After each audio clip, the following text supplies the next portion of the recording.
Hello everyone, bem-vindos a mais um vídeo do canal. Para quem não me conhece, eu sou Graciela Peçanho e este é meu canal Fora do Óbvio. Vou pedir para vocês se inscreverem no canal, ativar o sininho para não perder nada, curtir, comentar, ficar comigo até o final, que é super importante, e compartilhar com seus amigos para fazer esse canal crescer cada dia mais. Hoje eu vou contar a triste história de uma menininha de apenas 8 anos, a Mary Clifton. A Mary morava com seus pais em Jacksonville, aqui na Flórida. Para quem não conhece, Jacksonville fica mais ao norte. É a maior cidade em número de população do estado. É maior que Miami. Então é uma cidade grande. E ela morava com seus pais e com a sua irmã, Jessica, de 11 anos. As duas tinham uma vida comum de qualquer criança aqui nos Estados Unidos. As duas iam para a escola de manhã e saíam no meio da tarde. O horário pode mudar de condado para condado, mas normalmente é das 8 da manhã às 3 da tarde. Então as duas voltaram da escola esse dia 3 de novembro de 1998. Era uma terça-feira. Elas retornaram da escola, chegaram em casa.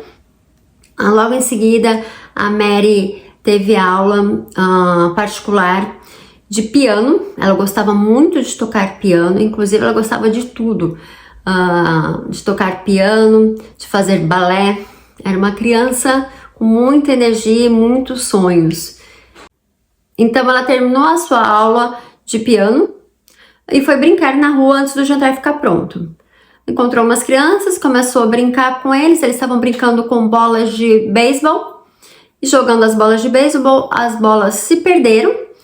E ela falou, peraí que eu tenho mais, eu vou buscar em casa. Voltou na casa dela para procurar as bolas, mas ela começou a atrapalhar a irmã que estava fazendo aula de piano particular. E ela não encontrou. Para não continuar atrapalhando a irmã, ela resolveu deixar as bolas para depois e saiu de novo para brincar. Um pouquinho antes das 6, mais ou menos por volta de 5h40, a irmã terminou a aula de piano e a mãe falou, vai chamar sua irmã para o jantar. Ela saiu para chamar a irmã. É importante falar que aqui nos Estados Unidos as crianças jantam cedo, tá? Aqui é normal, entre 5h30 e 6 horas, as crianças jantarem. Porque, na verdade, os americanos eles não têm um almoço, né? As crianças almoçam na escola, os pais normalmente estão trabalhando. Então, o jantar acontece aí por volta das 5h30, 6 horas, onde todos sentam à mesa, jantam, as crianças vão pro banho, fazem o dever de casa e vão para a cama, vão dormir por volta das 8, 8h30. Aqui, então, o jantar é cedo mesmo. Então, a Jessica saiu para encontrar a Mary. Encontrou as crianças, mas não encontrou a irmã. Perguntou para as crianças, né, sobre a irmã. Eles falaram, olha, ela foi buscar mais bola de beisebol e não voltou. A Jessica deu uma volta de bicicleta, chamando pela irmã e nada. Ela retornou para casa e avisou a mãe. A mãe já saiu desesperada, começou a perguntar nos vizinhos e ninguém tinha visto a Mary. E em seguida, ela já ligou para o 911. Rapidamente, os xerifes chegaram, começaram a procurar, começaram a perguntar de casa em casa se alguém tinha visto a Mary. A noite chegou, os vizinhos se comoveram também. Todos saíram procurando pela Mary, chamando pela Mary com lanternas e procurando, e a Mary não foi encontrada. Horas depois, as autoridades locais já acionaram o FBI e todos procuraram a Mary por 7 dias. O desaparecimento da Mary gerou uma comoção na cidade inteira. Os vizinhos fizeram cartazes, entregaram nas rodovias, nas principais rodovias, entregaram nas escolas. A cidade inteira parou para procurar a Mary. Teve até um caso de um casal de Gainesville que tinha ido para Jacksonville para visitar os parentes, se comoveu com a história e começou a ajudar também, e nada de encontrar a garotinha. Assim que o FBI começou a investigar o caso, ele já apontou 2 suspeitos. O primeiro suspeito era um vizinho, não morava tão perto, mas morava ali na região. Ele tinha sido acusado e condenado de abuso sexual contra menor. Hoje você tem um site que você coloca o zip code, coloca o CEP, você consegue ver na região do CEP que você indicou se tem algum predador sexual. Eu não sei se na época tinha, acredito que não, porque nós estamos falando do ano de 1998. Mas enfim, investigaram ele a fundo e ele não tinha nada a ver com o caso. Ele tinha um álibi e ele não tinha nada a ver com o caso. O segundo era um homem mais velho, de em torno de 45 anos, que ele gostava de brincar com crianças. Então era normal ele também estar na rua brincando com as crianças. Mas os vizinhos e os pais mesmo da Mary falaram que não acreditavam que tinha sido ele. Era só um adulto que gostava de ver o entusiasmo, né, das crianças. Então eles foram descartados. Então 7 dias depois, uma vizinha com um filho de 14 anos, o filho foi para a escola. Ela falou assim: vou limpar o quarto dele porque está com mau cheiro. E adolescente, menino. Então a gente imagina como, né, como deveria estar o quarto dele, com alguma sobra de comida, um prato sujo, enfim. E ele criava passarinhos, ele tinha 3 passarinhos no quarto dele. Ela falou: deve ser aqueles passarinhos que deve estar, né, com mau cheiro. Pegou os passarinhos, tirou do quarto, começou a limpar ali, limpou a gaiola, enfim. Começou a limpar tudo e o mau cheiro não saía, E quando ela estava fazendo a faxina, ela viu que o colchão dele, ele tinha um colchão, eles chamam aqui de colchão de água, mas é gel, não é tão líquido, tá? Só para vocês entenderem. Mas o colchão de água tava pingando e ela resolveu olhar. Ela viu que tinha um tape, né, fechando, que tinha um buraco, que tinha um tape fechando, mas estava pingando um pouco. E ela resolveu ver melhor. Ela viu que tinha uma meia no buraco. E ela começava a puxar a meia não saía, assim, a meia voltava. E ela começou a olhar melhor assim, de repente. Gente, eu fico imaginando essa cena. Ela viu um corpo. Ela viu um corpo e viu que era a Mary. A Mary estava morta dentro do colchão de água do seu filho de 14 anos. Ela saiu correndo. Na verdade, ela pegou o telefone, ligou pro marido que estava trabalhando. O marido não atendeu. Ela deixou uma mensagem. Uma mensagem onde ela falou: é urgente, me liga. E ela, em pânico, ela resolveu procurar os policiais, os xerifes, as autoridades que estavam na rua, né? Que estavam na frente da casa da Mary. E ela chegou pro policial desesperada, pedindo: você precisa vir comigo, você precisa vir comigo. O policial que estava lá na rua falou assim: não, eu não posso sair daqui agora, por favor, você precisa ver, você precisa ver. Acho que ele deve ter falado assim: nossa, uma louca, né? Mas enfim, vou lá ver o que ela quer. Daí, a hora que eles entraram no quarto do filho, eles viram o corpo da Mary. O menino, o vizinho da Mary, de apenas 14 anos, o Joshua Phillips, ceifou a sua vida. No mesmo instante, os policiais já foram buscar o menino, o Joshua Phillips, que estava na escola, e ele deu sua versão. Aqui nos Estados Unidos não tem muros, as casas não tem muros. Então na frente é aberto e atrás tem uma cerquinha, né? Ou ela é baixa, ou ela é normalmente branca ou bege, toda fechadinha, ou ela é aberta, como a minha. Quando é assim de fundo para o lago, fundo para uma mata, ela costuma ser aberta. Então ela passou pela casa dele, viu ele jogando pela fence, né? Deu pra ele ver que ele estava jogando, pediu pra jogar com ele. No momento ele recusou, mas ela insistiu muito. Ele falou assim: tá bom, mas rapidinho, porque meu pai está chegando. E os dois começaram a brincar. Sem querer, ele acertou uma bola de beisebol na cabeça dela e começou a sangrar muito. Eu acredito que deve ter sido perto do supercílio, que é uma região mais frágil, né, que sangra bastante. Ele entrou em desespero. A primeira reação dele não foi ajudá-la, e sim limpar a bola de beisebol com medo do pai. Ele disse que ele entrou em pânico porque ela gritava muito. Então ele puxou ela para dentro, puxou ela pro quarto dele e pedindo para ela ficar quieta, para ela se acalmar, e ela continuava chorando. Ele pegou o taco de beisebol, acertou a cabeça dela 3 vezes. Isso não resolveu. Ela continuou chorando. E ele, em pânico, foi então que ele pegou uma faca que tinha na prateleira dele, do quarto dele, esfaqueou o pescoço dela 3 vezes. Aí, sem saber o que ele fazia com o corpo, ele resolveu colocá-la dentro do colchão de água.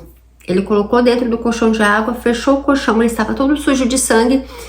Ele foi tomar banho, tomou o banho. A hora que ele saiu, ele foi olhá-la no colchão, dentro do colchão, e viu que ela ainda estava respirando. Ele pegou a faca novamente, esfaqueou o peito dela 9 vezes. Ele alega que o pai dele era muito bravo, que o pai dele não deixava que criança frequentasse a casa deles enquanto eles não estavam. Então ele fez tudo isso, foi tudo muito rápido, e ele não pensou, ele só quis resolver o problema. Então, depois de ter feito tudo isso, ele desceu para preparar o jantar porque o pai estava chegando. Foi bem no instante que a mãe começou a procurar pela Mary, né? A mãe da Mary sentiu a falta dela e começou a procurar por ela. E o Joshua foi super ativo, assim como a família dele, super ativo nas buscas pela Mary. Mas ele sabia o tempo todo que a Mary estava dentro do seu quarto. Ele dormia sobre a Mary, sobre uma menininha de 8 anos. Durante a investigação, porque não basta só ele ter contado a versão dele, a polícia o FBI precisava investigar. Durante a investigação, foi descoberto que ele assistiu, assim que ele chegou da escola, por meia hora, ele assistiu no seu computador vídeos sexuais de sexo violento com crianças. Sim, gente. Ele terminou de ver o vídeo, fechou o computador, foi no seu quintal jogar beisebol, e a Mary passou pelo seu caminho. Horrível, né? E o pior ainda está por vir. A Mary foi encontrada dentro do colchão sem as partes de baixo das roupas. Da cintura para baixo ela não tinha roupa, ela só tinha as meias. Sabe aquelas meias que a mãe tentava puxar e não conseguia? Estavam nos pés dela. Então ela estava vestida daqui para cima, da cintura para baixo, sem roupa e de meias. Daí ele falou que foi quando ele estava puxando ela para entrar no quarto que ela perdeu os sapatos e ele puxou e, enfim, tirou a roupa dela sem querer, que ele não lembra, que ele estava em pânico, que foi tudo muito rápido. Não conseguiram, na biópsia, não conseguiram saber se ela foi abusada ou não, porque o corpo já estava uma semana naquele, né, dentro daquele plástico, com aquele gel todo, com aquele líquido todo. Não conseguiram saber se ela sofreu violência sexual. E de frente para a cama dele, na estante, estava ali, ó, colado a placa de procura-se da Mary. Então ele dormia todas as noites em cima do corpo dela e olhando para ela. 2 dias depois do corpo da Mary ter sido encontrado, Foi realizado o seu funeral e foi uma comoção na cidade toda. Foi algo assim que abalou a cidade. Ninguém acreditava que um menino com feições angelicais, uma criança de 14 anos com feições angelicais, tinha feito algo tão monstruoso com uma menina tão doce, tão cheia de sonhos, que só queria brincar com o vizinho. O julgamento do Joshua começou em abril de 1999, em Jacksonville mesmo, mas devido à comoção social, ele foi transferido para outro condado e foi realizado em julho do mesmo ano. O seu julgamento, ele deixou de ser no condado de Duval, por conta da comoção social, e foi para o condado de Polk, e ele foi julgado como um adulto pelo procurador do estado. No dia 6 de julho de 1999, Joshua Phillips foi condenado à prisão perpétua sem liberdade condicional. No estado da Flórida, há uma lei que jovens menores de idade não podem ser condenados à prisão perpétua. Então, em 2017, ele passou por um outro julgamento, onde ele se mostrou arrependido. Ele continuou afirmando que ele fez tudo o que fez por medo do pai dele, que o pai dele era muito bravo, e ele fez isso porque ele estava em pânico, que ele não pensou direito no ato que ele estava fazendo, que ele só era uma criança. Mas em 2017 ele foi condenado novamente à prisão perpétua. Em uma entrevista recente, a Jessie, irmã da Mary, disse achar justo o Joshua ser condenado à prisão perpétua, uma vez que a sua irmã não tem a chance de andar pelas ruas. Então, é justo que ele fique para sempre na prisão. Eu acho que ela está certa, certíssima.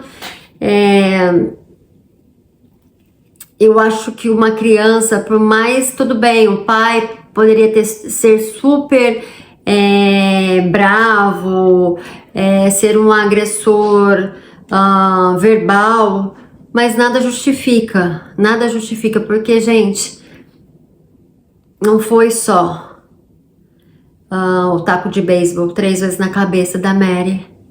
Ele pegou uma faca, a faca é muito agressivo, né? E ele deu 3 facadas. Você imagina? 3 facadas aqui, ó. Não suficiente, ele dá mais 9 facadas no peito dela. Você imagina? Entrando e saindo essa faca 9 vezes. Esse menino não era um menino normal. Eu não achei laudos que... Eu não sei se fizeram laudos, eu acredito que sim, porque aqui nos Estados Unidos é normal se fazer laudos para determinar se a pessoa é psicopata ou não. Eu acredito que ele seja sim psicopata, apesar de eu não ter achado nenhuma informação. Que eu acho que foi feito esses testes nele e ele deve ser um psicopata. E eu penso que ele fez coisas piores do que ele contou com a Mary. Eu acho sim que ele fez coisas terríveis antes de matá-la. E na época do seu julgamento que aconteceu, do seu segundo julgamento que aconteceu em 2017, um psicólogo famoso nos Estados Unidos, ele entrevistou o Joshua muitas vezes, né? Ele esteve com o Joshua muitas vezes na prisão, e ele fala que ele acredita que ele fez tudo o que fez por medo do pai, e que ele é uma pessoa totalmente arrependida e que se ele voltar à convivência social, ele não iria cometer nenhum crime. Aí o juiz perguntou se ele poderia dar certeza dessa afirmação e ele falou que não, mas ele confiava muito que o Joshua, ele era um cidadão do bem. Mesmo com essa afirmação do psicólogo, o juiz sentenciou a prisão perpétua, né? A continuar na prisão perpétua. Os pais da Mary seguiram suas vidas. Eu acho que nunca volta a ser o que era antes, mas eles tinham que seguir a vida por conta da irmã da Mary, né? Por conta da Jessica. Afinal de contas, eles tinham uma outra filha, uma outra criança que perdeu a irmã, a melhor amiga. Eles seguiram suas vidas. Na audiência do ano de 2017, eles estavam assistindo e os pais da Mary, né, eles casaram de novo. Então cada um tinha, o pai tinha uma nova esposa e a mãe um novo marido. Eu acho que é difícil, né, se manter assim, porque os dois ali estão psicologicamente abalados pro resto da vida, né? Então acho que fica uma convivência pesada, não sei, não quero passar por isso, mas eu acredito que sim. Então eles seguiram seus caminhos, né, separados, cada um formou aí um novo casamento. O irmão mais velho do Joshua deu depoimento falando que o seu irmãozinho, ele era uma pessoa boa, que ele estava muito arrependido do que tinha feito e que ele sofria todos os dias pelo crime que ele cometeu. A mãe dele também depôs e o pai dele faleceu. Então, o pai dele faleceu, eu fico pensando nesse pai. Se esse pai era um pai, eu também. Primeiro, eu não deixaria minhas filhas sozinhas. Talvez com 14 anos já, uma horinha aí sozinha, né? Mas hoje eu não deixaria elas sozinhas nem um minuto. Até porque não pode.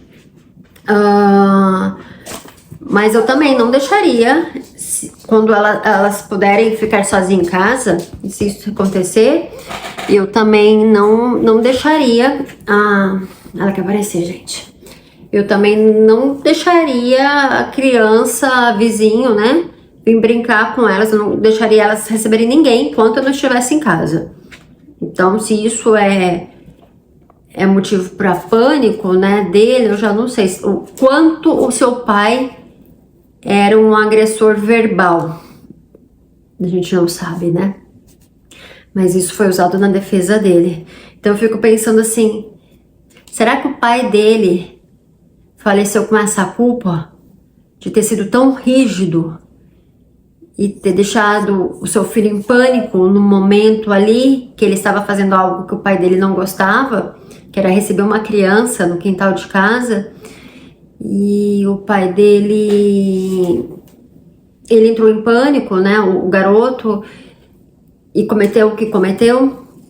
Será que o pai dele levou essa culpa para si? Levou pro caixão essa culpa? Não sabemos, né? Mas enfim, independente se o pai era um agressor, se era um agressor verbal, eu acho que não justifica o que ele fez, né? Porque senão todo mundo passa, né? A maioria das pessoas passa por algum trauma na infância, né? Eu vou contar aqui rapidinho como era a minha infância. Bom, minha mãe é separada do meu pai desde que eu tinha 3 anos. Mas as minhas irmãs, que são mais velhas do que eu, contam que o meu pai era muito rígido, muito. Então elas carregam traumas. Para vocês terem uma ideia, meu pai falava que ele ia bater a cabeça da minha irmã na parede até minha irmã morrer. E pra outra, era diferença assim de 1 ano, as duas têm diferença de 1 ano, né? E a outra, ele ia cortar a língua dela. Minha irmã, com 7 anos mais ou menos, ela teve uma doença psicológica que paralisou as pernas dela. Ela ficou paralítica da cintura para baixo por 1 ano, por nervoso, por estresse. E há alguns anos atrás, nós estávamos na casa da minha irmã, ou na minha casa, não me recordo mais, mas era uma noite, nós estávamos tomando vinho, isso há 5 anos atrás. Meu marido, meu cunhado, minha irmã, não sei se tinha mais gente, talvez minha mãe, minha irmã relatou um episódio que aconteceu quando nós éramos crianças com meu pai, E ela se emocionou. Hoje minha irmã tem 50 anos. Vocês imaginam algo que aconteceu quando ela tinha 7 anos. Isso ainda mexeu com ela nos dias atuais. Mexe com ela nos dias atuais. Ela contou, para quem, eu não sei se existe ainda, mas existe o Play Center, que era um parque de diversões na cidade de São Paulo, super famoso. E na época que eu era bebê, eu sou de 80, então 81, 82, o Play Center era itinerante, ele viajava pelas cidades e ele estava na minha cidade. Meu pai, nós estávamos no carro com ele, as minhas 2 irmãs, eu tenho 3 irmãs, tá? A mais velha não estava. Estavam lá as 2 que tem diferença de 1 ano e 4 meses entre elas, então uma tinha 7, outra tinha 6, por aí. O meu irmão, que era um pouco mais velho, já era adolescente, e eu que era bebê. Ele parou o carro na frente do Play Center. A minha irmã, que era de 7, contando que a minha irmã de 6 já se movimentou para descer, super feliz, né, que estava no parque de diversões. Meu pai falou pro meu irmão, desce e leva ela. Ele só deixou ela, no caso não era minha irmã de 6 anos, era eu, que era um bebê, que nem ia brincar nos brinquedos. Ele deixou o meu irmão me levar. Não era pro meu irmão brincar não, tá? Porque ele era ruim com o meu irmão. Mas ele fez essa ruindade com as minhas irmãs, porque eram 2 crianças de 7, 6 anos. E ele só deixou eu ir. Que eu ia o que? Onde? No carrossel? Só, né? Porque com uma criança de 1 ano, 2 anos não ia brincar em nada. E não deixou. A minha irmã conta que assim, quando ele parou o carro, ela já nem criou expectativa, porque ela já sabia como ele era ruim. Mas a minha irmã, de 6 anos, ficou empolgada para ir no parque de diversões. Ela nunca tinha ido. E ele não deixou. Pura ruindade. Então eu penso assim, se for por traumas, né, que algumas crianças sofrem, tem tanta criança que sofre na infância e se torna um adulto exemplar, né? As minhas irmãs mesmo, hoje são muito bem casados, com filhos, umas ótimas mães. E não foi esse trauma, né, esses traumas que elas viveram na infância, de ter um pai opressor, um pai abusivo verbalmente.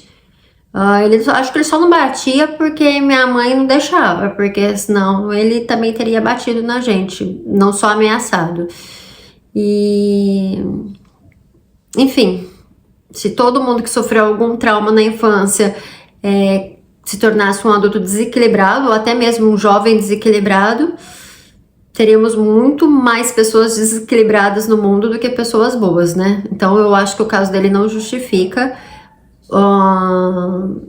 O que ele fez foi um crime bárbaro com uma outra criança, uma criança que tinha sonhos, gente.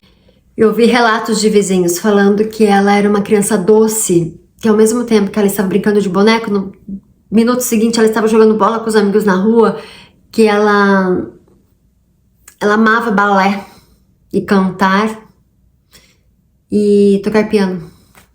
Ela é uma criança cheia de sonhos e os sonhos dela foram interrompidos. A Mary, ela não pôde se formar, ela não pôde...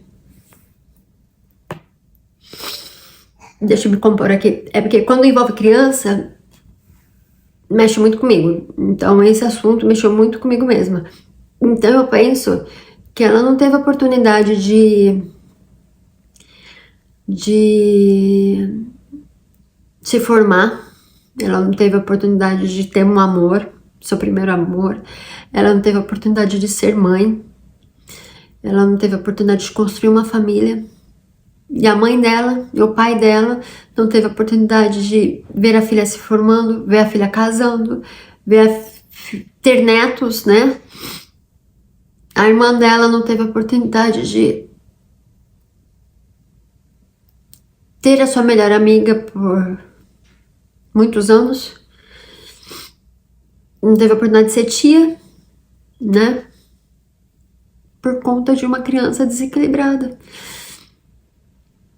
E a gente não sabe, a gente não sabe. O mundo é muito perigoso. Por mais que eu moro num lugar seguro, a gente não sabe quem são os nossos vizinhos. A gente não sabe o que acontece com o que se passa na mente das pessoas que moram ao nosso lado. Eu até comentei isso com meu marido, e ele falou assim, mas se for pra pensar assim, a gente vai deixar as crianças, nossos filhos trancados num quarto pra protegê-las, né? E a gente não pode fazer isso, óbvio que não. Mas a gente tem que tomar muito cuidado. As minhas filhas, elas não brincam fora de casa sem um adulto por perto, sabe? Então elas brincam aqui na frente, eu fico aqui na varanda. Ou ela fez amizade com uma vizinha, elas fizeram amizade com uma vizinha que já mudou, mas elas brincavam ou dentro da minha garagem, com a garagem aberta, ou dentro da garagem dela, era vizinha assim, colado, com a garagem aberta. A mãe, né, dentro da casa, a mãe dela dentro da casa dela e eu aqui em casa. E porque a gente não sabe.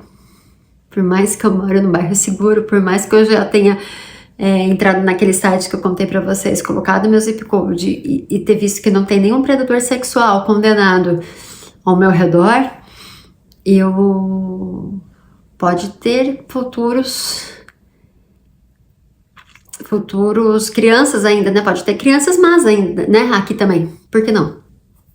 Não é porque é criança, eu sempre falo, não é porque é criança que é boa, não é porque é idoso que é bom. Existem pessoas más, existem pessoas psicopatas, existem pessoas com sadismo sexual, pessoas psicopatas. Então nós temos que tomar cuidado. E vou trazer mais histórias sobre crimes aqui nos Estados Unidos para vocês conhecerem. Espero que vocês tenham gostado. Que esse vídeo, que a história da Mary sirva de alerta pra gente não confiar em tudo, pra nós pais ficarmos sempre em alerta e é isso, gente. Eu sinto pela mãe também desse menino, né, porque quando a gente tem um filho, a gente não imagina que nosso filho vai se tornar, né, porque a gente ama, né, uma criança. Então eu sofro com essa mãe vai visitar o filho sempre na prisão. E ele está preso em Jacksonville, na mesma cidade. E ela vai visitá-lo sempre, ela e o irmão dele. E o pai já faleceu, né? Mas é triste, né, também. Mas muito mais triste para a família da Mary e para a Mary que perdeu a sua vida. Se você gostou desse vídeo, deixa o seu comentário, deixa sua opinião, me dê sugestões de mais vídeo e fique bem.